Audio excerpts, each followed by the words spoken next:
नमस्कार दोस्तों, स्वागत है आपका अपने यूट्यूब चैनल बीडीपी इन्वेस्टमेंट में। आज के वीडियो में हम बात करने वाले हैं हिंदुस्तान कंस्ट्रक्शन लिमिटेड, जिसके स्टॉक प्राइस लगातार बढ़ रहे हैं। दोस्तों, ये प्राइस बढ़ने के पीछे के रीजन क्या है, उसके ऊपर चर्चा करेंगे।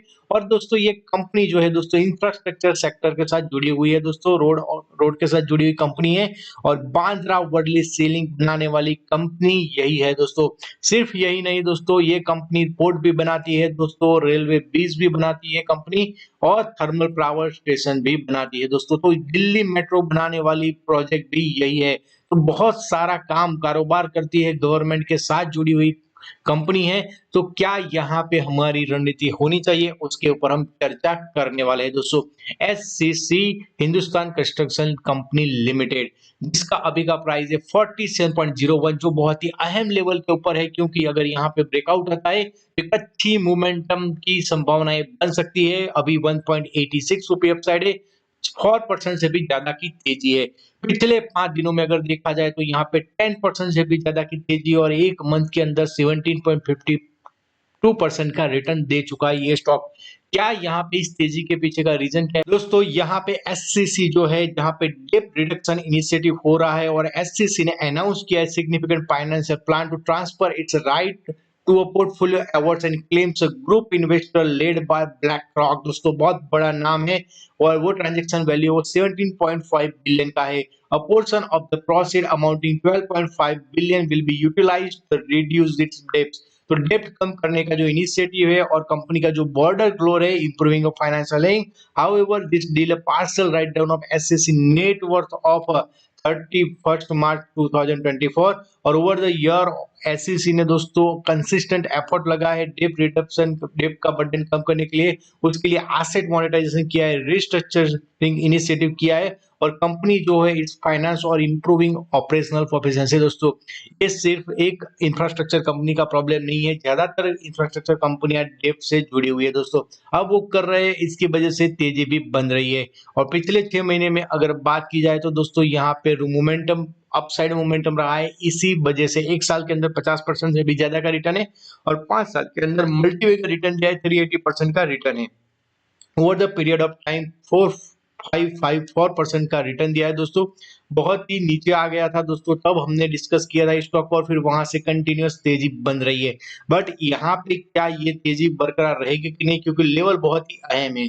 लेवल अहम है, उसके ऊपर चर्चा करें उससे पहले प्रॉफिट एंड लॉस स्टेटमेंट के ऊपर देख लेते हैं। तो दोस्तों, प्रॉफिट एंड लॉस स्टेटमेंट आपके सामने है, जहां पे आप देख सकते हैं मार्च 22, 23, 24 और दोस्तों अभी का सेल्स में कोई ऐसा ग्रोथ नहीं आया है दोस्तों, उल्टा डीग्रोथ हो रही है कंपनी सेल्स के ऊपर। बट ऑपरेटिंग प्रॉफिट मार्जिन है, वहां पे भी कोई ऐसा सुधार नहीं है।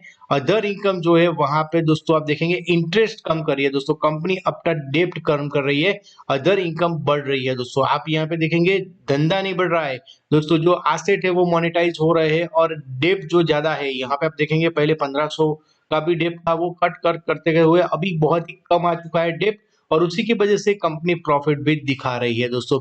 तो यहाँ पे एसेट मोनेटाइजेशन और दोस्तों फंड्स जो है वो अगर बैलेंस शीट सही हो जाएगी तो फिर स्टॉक में मोमेंटम हो सकती है। शेयर होल्डिंग पैटर्न के ऊपर बात डाले तो प्रमोटर के पास होल्डिंग है 18.59 की, एफआईआई दोस्तों 9.73 है। यहाँ पे आप देखेंगे कि दोस्तों जो फंड है, एफआईआई भी थोड़ा सा कंफ्यूज है, कभी कभार बढ़ाते कभी कभार घटाते हैं दोस्तों। तो ये एक रिस्की स्टॉक पे कैटेगरी में आ सकता है, जहां पे इन्वेस्टमेंट ज्यादा नहीं करना चाहिए, बट ट्रेडिंग के नजर से खेल सकते हैं। 6.55 का कट के 5.90 से। तो यहाँ पे आप देखेंगे डीआईआई अपना माल कंटिन्यूस कम कर रहे हैं दोस्तों। जो भी बैंक को कर्ज दिया है वो अभी सारा कुछ एसेट मोनेटाइज के जरिए वापस दिया जा रहा है। अब चार्ट के ऊपर थोड़ा सा नजर डाल देते हैं। तो दोस्तों यहाँ पे चार्ट के लिहाज से दोस्तों, ट्रेडिंग के हिसाब से ये स्टॉक सही है। वो अगर इन्वेस्टमेंट की बात करें तो दोस्तों रिस्ट्रक्चरिंग में और डेप्थ में बहुत ही ज्यादा टाइम लगता है। और ये जो लेवल है आपको देख सकता है 48.10, जो हाई था दोस्तों प्रीवियसली 2017 का, उसी हाई को रिस्पेक्ट दिया था स्टॉक ने यहाँ पे दोस्तों 2024 में। यहाँ पे ऊपर गया दोस्तों जून 2024 में, फिर वापस से नीचे आया, फिर ऊपर गया, फिर नीचे आया, बट ये कंटिन्यूअस रेजिस्टेंस लेते हुए आया है। टॉप 48 का लेवल 48.10 के ऊपर अगर क्लोजिंग आती है तो फिर एक नई तेजी बन सकती है। प्रीवियसली जब यहाँ पे क्लोजिंग बना था तो ये स्टॉक हमको 55 तक 56 तक लेवल दिखाया था दोस्तों। तो यहाँ पे क्या ये हो सकता है या फिर नीचे की ओर जाएगा? आप मुझे कमेंट करके बता सकते हैं कि ये चार्ट में क्या हो सकता है। ऐसा स्टॉक दोस्तों ट्रेडिंग के नज़रिए से होना चाहिए, क्योंकि री-रेटिंग की संभावनाएँ जो होती है दोस्तों, उसमें काफ़ी लंबा टाइम लगता है, डेट रिस्ट्रक्चरिंग में टाइमिंग लगता है। अगर आपके पास उतना टाइम है और आपको इतना समझ में आता है तो आप डेफ़िनेटली कर सकते हैं। आप मुझे कमेंट करके बताइए आपको क्या लगता है, ये कंपनी री-रेटिंग करेगी या फिर यहाँ से दोस्तों नीचे के लेवल भी देखने को मिल सकते हैं। मिलते हैं नेक्स्ट वीडियो में। धन्यवाद दोस्तों। इस वीडियो को एजुकेशनल पर्पज़ के लिए बनाया गया है। अगर आपको इसमें ट्रेड या इन्वेस्ट करना हो तो आप अपने फाइनेंशियल एडवाइज़र की सलाह लेके ही कीजिए। मिलते हैं नेक्स्ट वीडियो में। Thank you very much.